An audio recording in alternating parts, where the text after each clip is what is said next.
Welcome everyone to our first episode of our new podcast, The Learning Curve. I'm here with no other than our fearless leader, our principal, Mr. Jamie Hughes. And before I let him introduce himself, I'm Mr. Justin Hamza Tyler, Director of Admissions and Marketing here at Anglia International School, Khor. Mr. Jamie Hughes, how are you doing today? I'm good. Thank you so much for inviting me on the very first podcast. Yes, we had to. There's no other choice. Yes, I'm very excited. Definitely want to have this conversation for a long time. And this podcast is really going to show a lot about, our leaders here at the school, our parents, different people in our community, shine some light on what NAISAK is all about. Perfect. All right, so you ready to begin? Yeah, let's go for it. All right, let's go. First question. Sure. Easy question. It's probably the easiest one of the whole podcast, right? Where are you from? Okay. Tell us about yourself. So, my name is Jamie Hughes. As you know, I'm the principal here at NAISAK. My story began in southeast London. So, born and raised in a little place called Petswood, which is in the county of Kent. That's about 9 miles or so from central London. And I spent my entire life in and around the southeast of London area. I studied at a local school. And upon completing my GCSEs and A-levels, I then took myself off to university, and I spent 5 years at university. I studied a bachelor's degree in history and archaeology, so I'm a trained archaeologist. Wow. And I think that's where my passion for history kind of really kicked in. Yes. So after my BA in history and archaeology, I then did a master's in finance, and then I did my PGCE, which is your teacher training qualification. I did that in secondary history. So history has always been a bit of a passion for mine. And once I completed my PGCE, that then took me into the world of teaching. Nice. We're going to get back to that in a second because I have some questions about archaeology to finance to teaching. So that's an interesting pathway. How was the personality of a young Jamie Hughes? How were you as a kid? How was I as a kid? Well, many years ago now. I've got to rewind a good... 10 years ago? No, a bit more. Just a little bit more. Gotcha. As a young Jamie Hughes as a kid, I was quite a calm child. I was always quite active, I think. I was very sporty. I still am now. Sports has always been a huge passion of mine. And I think as a kid, I was always actively involved in football, in athletics, in cricket, in rugby, basketball. So that kind of kept me engaged, motivated, I would say, to a certain degree. But it also probably built a bit of a competitive streak in me as well. But when I was in school, I think I was a very, very calm child. I worked hard. Yes. I didn't find myself in that much bother, which I think my parents were happy about. But yeah, generally quite calm, I would say, quite considered. Quite laid back. All right. In your pathway when you were a student, figuring out what you wanted to do, the wide world of possibilities, when did teaching come into play?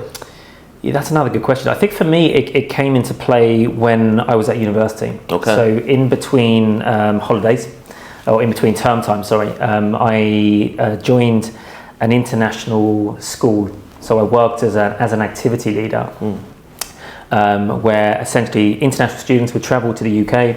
They'd have lessons from 7 till 12 in the daytime, and then a group of activity leaders then took over the children for swimming, for football, for drama in the afternoons and in the evenings. And it was at that point that I started to understand that I actually really enjoyed working with young people. So that for me was I think the pivotal moment in my career when I thought, you know what, I can see myself working with children, and teaching would be the best way in for me. So that was my first year at university when I was doing my history and archaeology degree.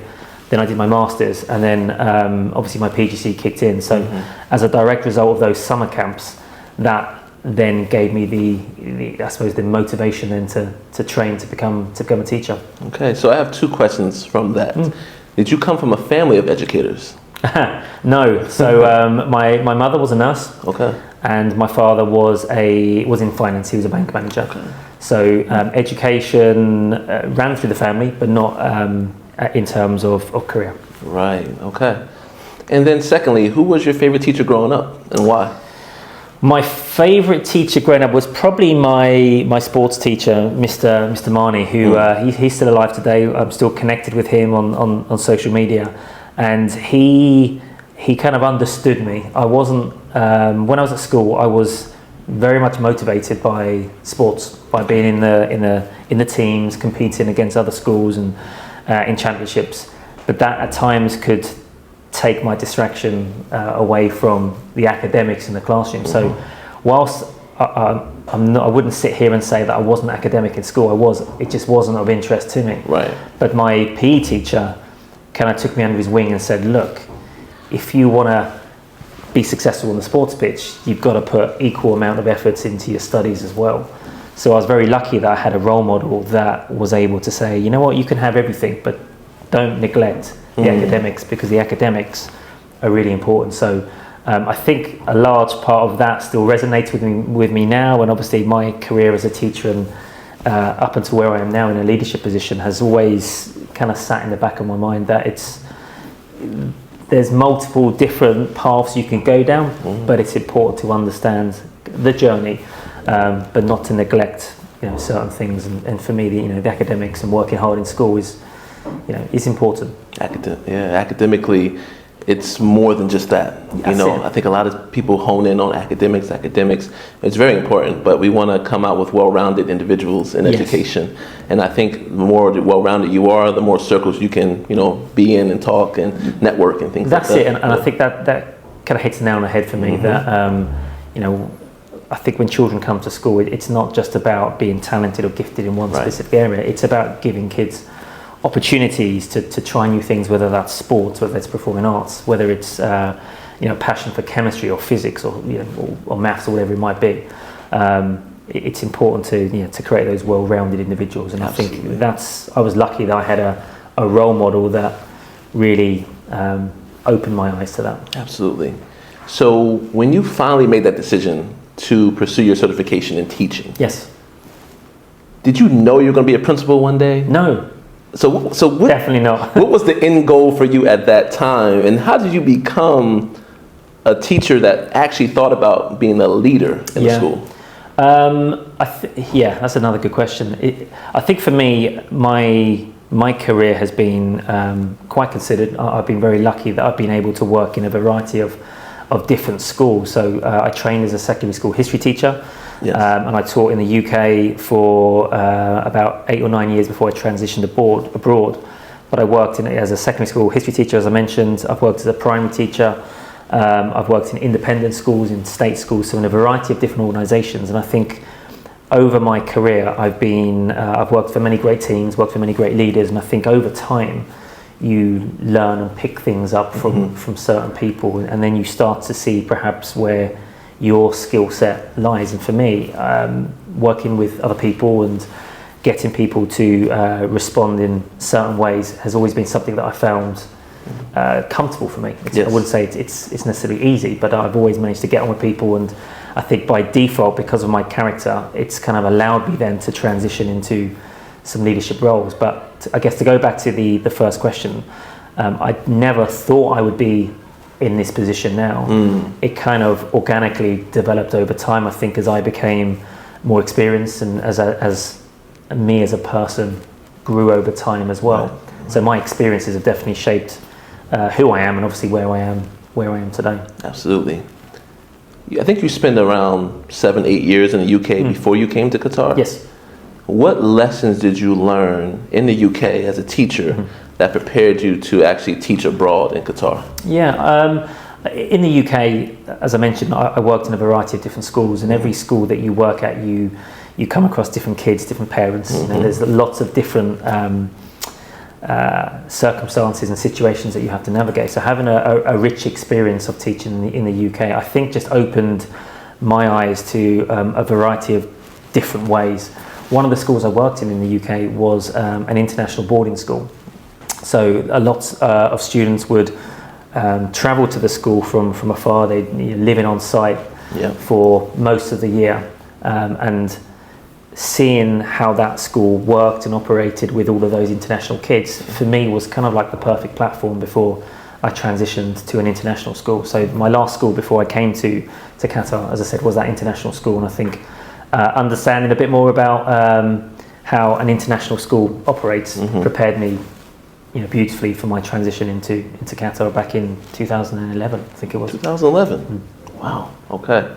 And for the viewers that are looking at this, and for the people that are listening, Jamie's character is very much so working with everyone, listening to everyone, gaining consensus, trying to figure out what's the best solution that could fit for all stakeholders in the school. So when we talk about stakeholders, it's parents, it's students, it's teachers, it's staff, it's the government, the ministry, a lot of people who are impacted by the school. He does a really good job of doing that. These are some things you don't see behind the scenes, but these are the things that I really feel like make you a really good leader, because you do take into account of what everything is going to be impacted by the school or from the school. Thank you. It's nice to hear that. I think when you're in a significant position like a principal in an international school, you have to be aware of everybody around you. Yes, you do. And it's not always easy to keep everybody happy. That's the bit that is probably the toughest, and to be honest, it's probably the bit that I enjoy the most, because you've got to find out a way that works for everybody. Yes. And everybody comes at, I think, at a school with their own perspective, whether it's the students, whether it's the parents, whether it's the teachers.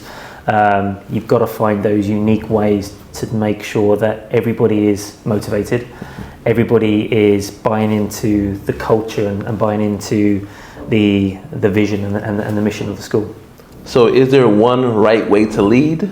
Or is there different ways that you could be effective as a leader? Yeah, I think there's different ways, and I think if you look at any of the best kind of leaders around the world, I think people have to adapt their strategy to the circumstance. And if I can go back a few years to when COVID struck, I don't think anybody saw that coming. It didn't. Nobody was prepared for it. No. And I look at every school, every organisation, they ran into some really challenging and tough times, and we had to figure it out quite quickly. Absolutely. And I think maybe one of the attributes of a successful leader or a good leader is that ability to be able to pivot and to switch quite quickly, and to be able to adapt to the circumstances that you find yourself in. And look, in a school, we're always adapting. Every single day. Absolutely. There's something new that's happening, whether it's the need to celebrate some students because they've had some sporting success or some academic success, whether it's a parent who's got a concern that they need to raise, or whether it's a member of staff who's run into some personal difficulties and needs some additional support. Every day is different, but as a leader, you've got to prioritize and work out how to make sure that you can positively impact all of those different stakeholders. I think that's one thing that maybe the audience may not know, that every day is different. There's no day that is the same. Every day is like your handprint, your fingerprint is different for everyone. And how we react to the changes and to adapt makes it even more impressive, it makes it even more of a way that we can overcome it together, because it's not done by one person. No, I think that's really important. One thing I'm particularly proud of being principal at NAISAK is being part of the community. And we are very much one team. So whether it's the parents, the students, the staff, the maintenance staff, the security team, we are all part of one family, and that's one of the things that really attracted me to this school in the first instance. And one thing that I will always do is try to strengthen that community feel that we have, because NAISAK is a really interesting school. It's a fascinating place that's rich with history. So my job is to make sure we continue to build the community and continue to give things back for the students and for the parents, and obviously to develop and grow our staff as well. That's what we're here for. Absolutely. Speaking of the pathway of teaching in Qatar and coming to NAISAK, what did that look like? So I was appointed in, I think it was February of 2020, and I was appointed as head of primary. I didn't actually join the school until August of the same year. And in between me being appointed and joining the school, that was the start of the pandemic. So that was probably my toughest period of my career, stepping into a head of primary position in a new school in the middle of a global pandemic. Oh, goodness, yeah. So trying to navigate that was particularly tough, because at the same time, I think when you're in a position of leadership, you want to meet people, you want to meet the parents in particular. Yes, you do. And for 2 years, that never happened. Difficult. So trying to run the primary school to make it a better place and to really move it forward was difficult, given the challenges that we, not just we had, but the world had at that time. But out of the bad came a lot of good, and I think you've always got to look at the positives. Absolutely. That sometimes you're given circumstances or a situation that isn't great, but it's important to look at the positives and to keep at the top of or the forefront of your mind how you can make things better. And so I think we learned as a school a lot from that, and some of those different strategies that we put in place during the pandemic, we're still seeing now. So I think for me, that was it was an interesting start. It was tough, but this is why I think this podcast is useful today, because I still haven't had a chance to meet and connect with lots of families. Yes. So hopefully this is an opportunity for some of our listeners, viewers, to get to know me a little bit better. So a little bit of a connection and a shameless plug in a sense, but that was a learning curve for you. Huge. During the pandemic, right? And out of that pandemic, you got out of that, you emerged from it stronger. What did you learn the most? What resonated with you, so when you got out of that situation, you became a better leader? Yeah, I think I learned that it was all right to make mistakes. Oh, wow. And I think sometimes as leaders, you can be very critical, and you can be very harsh on yourselves and sometimes your teams around you if things aren't going the way that you want them to be going. And I think during the pandemic, there were a lot of mistakes, not just here, but everywhere across the world. There were lots of mistakes. We're all learning together. That's it. But I think on reflection, when you can look back and you reflect, and nobody was deliberately trying to get things wrong or to make mistakes. It was, everybody was trying to learn and improve at the same time. But one thing I say to our students and to our staff as well: if a mistake does happen, that's all right. We're human. Yes. We do make mistakes. The important lesson is to learn from them. Absolutely. So I think for me, the ability to make mistakes and still be comfortable with that, that's okay. Yes. But it's the learning that you take from it that is important going forward. Absolutely. So speaking of the mistakes that led to learning, which led to growth, which leads to success, what does success mean to you as a leader of a school? How do you define success? I think you can define success in many, many different ways. You can define success academically. You can define success in terms of experiences maybe you have on the sporting field or in tournaments or competitions. Or you can define success as the school and the culture that you build. I don't think there's one specific factor that determines success. For me, it's about the culture, it's about the environment, it's about seeing happy faces. And I think if you see those happy faces, you're doing something right. That doesn't mean to say that you should stop at that point, but I think for me, success is a combination of a variety of different things that all kind of plug into the bigger picture, so to speak. And for me, that bigger picture is about the culture and about the ethos. Yes. And about the environment that we want our kids to learn in. Yes, I think the environment is really important. I've been here for about 6 months now, and the first thing that really attracted me to this place is the environment. I was able to speak with a lot of the parents and students and staff, and obviously we talked to you about how we were going to shape the leadership of the school, and I wanted to come back every day. And I think the same feeling has to happen with students. Yeah. Students have to feel like they want to come to school every single day. If they are here, they have a chance to learn, they have a chance to grow every single day. The moment when they do not want to come back to school, that's where I feel like, maybe as a school we have to learn from our mistakes. Yeah.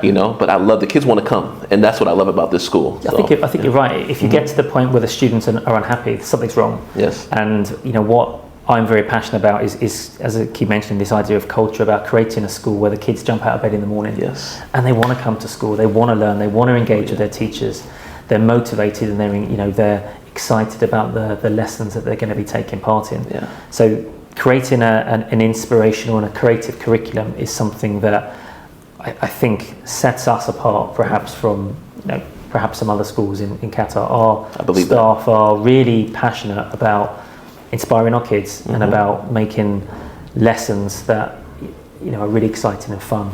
Yes. And as long as there's that spark, we'll continue to see those happy faces, and we know we're doing something right. Absolutely, I agree with that. Speaking of that, what's your proudest moment as a principal of NAISAK? Proudest moment. You know what? I don't think there's one specific moment I can talk of. Becoming principal was a hugely proud moment for me, having transitioned from head of primary into the principal position and building on the great work from the previous principals before me. But honestly speaking, getting up every day and walking in and seeing the staff and the students and engaging with our parents, every day is kind of special for me. And it's been nearly 5 years now, and that feeling that I have when I come into school, it hasn't changed. It hasn't shifted. Yes. So I couldn't say there's one specific moment. There's a whole collection of them. To pinpoint a few, we've seen great academic progress this year, which is always pleasing to see. We've seen our students participate in sporting tournaments and win more trophies than we've won in the past. So seeing them actually compete on the international stage amongst Qatar has been hugely rewarding. Yes. But also seeing the growth and development of some of our staff as well, who have been with us for many years, and they're on their own individual journeys, has been really rewarding to see as well. So it's difficult to pinpoint one specific thing. I've given you some examples there. There's many more. I could probably sit here for another couple of hours or so and talk about individual moments. I'm laughing, I'm cheesing here because you just won the school has the best use of global campus. Yeah. This is consecutive years you have won that, and not once did you talk about awards. You talked about interactions, the community, with staff, with students, with teachers, with parents. So that's why I'm laughing here, because that's your personality. You're not even worried about the awards like that. No, and look, I know awards are important, and it's nice to win them, but you don't get the awards without the hard work, and so you've got to have the foundations in place to be able to to get to that point where you are in contention. And I think this comes back to what I said at the very start about the young Jamie Hughes as a small boy on the sporting pitch, who had that kind of competitive edge and that will to want to win and do well. Yes. So I think that's probably where that comes from. So of course I enjoy awards and success, but the journey to them is for me more important.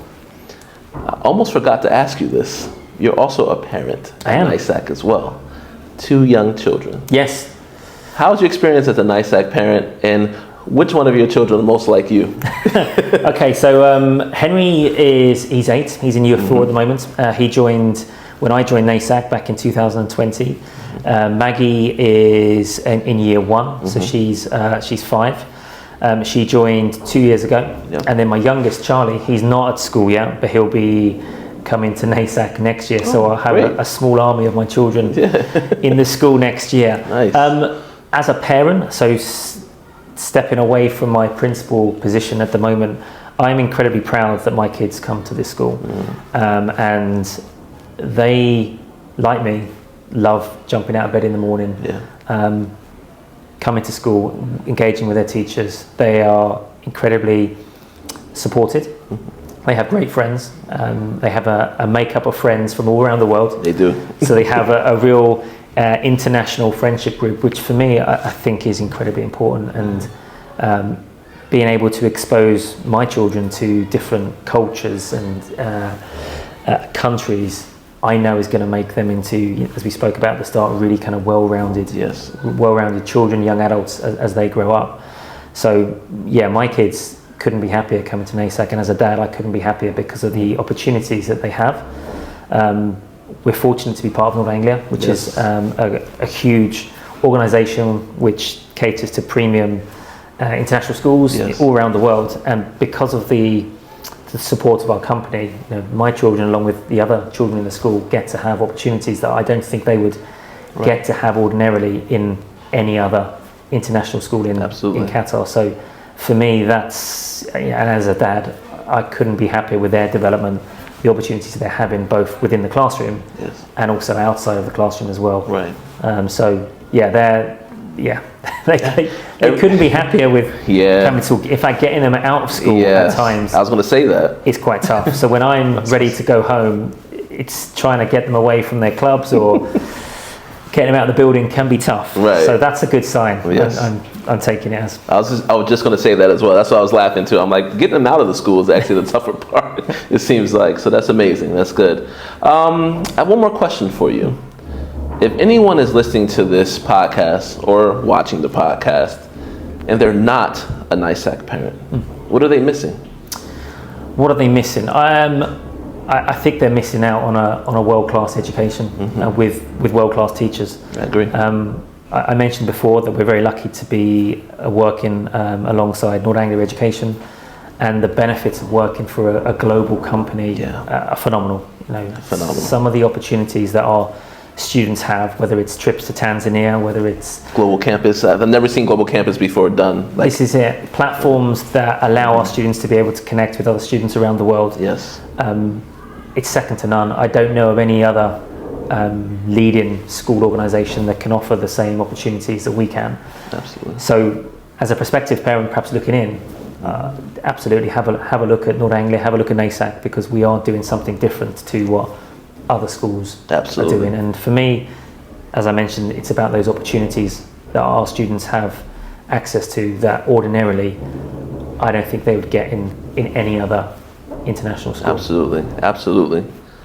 We have come to the end of the interview portion. Okay. But like anything else, I always have 5 bonus questions that you can ask. You can answer in rapid fire. It doesn't have to be a long answer. Okay. But I'm actually curious to know some of these answers as well. First question. Sure, fire. If you were allowed to invite 5 people to a dinner, they could be deceased or alive, who would those people be? 5 people to a dinner. Okay, right. I would start with Gordon Ramsay, the world famous chef, because he would cook the food, and I know it'd be great food. Okay. And he's, I think he'd be good fun as well. Yes. The second person, I would probably choose a comedian. Nice. A chap called Ricky Gervais, who is an actor as well as a comedian, but he's incredibly funny, and I think he would bring a lot of entertainment to the dinner party. I'd probably choose my granddad as well, because I didn't get to spend that much time with him, and it would be great to spend some more precious moments with him as well. Who else would I choose? 5, that's tricky. I know it's a long list, right? Maybe I'd go with Beyonce, because I think she could be the after show party, provide some songs to entertain the group. Right. And nice. 5th, you know what? I'd probably go with somebody from the past, a historical character, and again maybe linking back to my sort of passion for history. Maybe Cleopatra. The Egyptian. Yes. She's an iconoclast. Yes, I think she'd be interesting. She's not compared to anyone else. No, and to learn a bit about ancient Egypt, I think would be kind of cool. Being a historian as well. So what a group! That'd be my 5. I could probably choose another 5th. Yeah, what a group! It's a nice group. Interesting. Yes. I don't know how it'd go down with each other, but yeah. Beyonce and Cleopatra, that was different. I didn't know you were going to pick those 2. I'd probably chuck in David Beckham too, because football's always been a passion of mine, and he's probably my favourite footballer growing up. So, is it true that you were a kind of a high-class footballer as well, high-tier footballer? This is what I've heard. I don't know. I had my moments, yeah. Okay. So I played a lot of football in my youth, in various leagues, and I played in China, played in Qatar, and had a successful. I think you'd call it a semi-professional football career. So very fortunate to actually play in China in front of, I think it was 52,000 people and a TV audience of 3.2 million as well. Wow. So that was fascinating. That is fascinating. But football's always opened doors to me. That's just because you're too humble to tell, and so I had to ask that question because I know a little bit about it. By the way, if you ever hear some noise outside, we are in a school, right? So I have kids in transition right now. 4 more questions for you. Have you been told that you look like someone before? And if so, who? Okay, I've been told I look like many people, and it's normally because the person they're saying that I look like has no hair. Okay. So it's very difficult to pinpoint. But generally, if anybody doesn't, like me, if somebody doesn't have any hair, then you look like that person. Yes. So Mr. Ferry, our head of secondary, also has no hair. This is true. And some of our students will often say, "You look like Mr. Ferry," and I'm sure it's to do with the fact that hair. we're missing a bit of hair on top. I can see that. But very different at the same time. He's a bit taller than me. Yeah, just a little bit. Number 3, what's the best piece of advice you've ever received from someone? I think it's probably my granddad again. Okay. He as a small kid, he lived in Wales. So I lived in London, he lived in Wales. So I didn't get to see him that often. But he always used to tell me that manners cost nothing. And that's always stayed with me, because no matter who you are, where you're from, the colour of your skin, your nationality, right, it doesn't matter who you are. Right. Manners cost absolutely nothing, and that's something that's always stuck with me whenever I've been working with kids in schools, with people. For me, it doesn't matter who you are. I'm always going to treat everybody exactly the same, and it doesn't cost anything to be polite, to be humble, to be kind. That's such great advice from your granddad. It's very similar to my mother. She said, you treat the janitor just as well as the CEO. You treat them the same way. That's it. And sometimes you can see a CEO become a janitor. It happens. People fall and change in life, and circumstances change. So your granddad was a very wise man for saying that to you at a young age. Yeah, it stuck with me. And I kind of live and die by that, because I think it is so important that it doesn't matter who you are or where you're from. It doesn't cost anything to be polite and to be kind, and to show respect and have good manners. Yeah, I agree with that. Number 4, if you had a time machine, would you rather go back in time or leap into the future?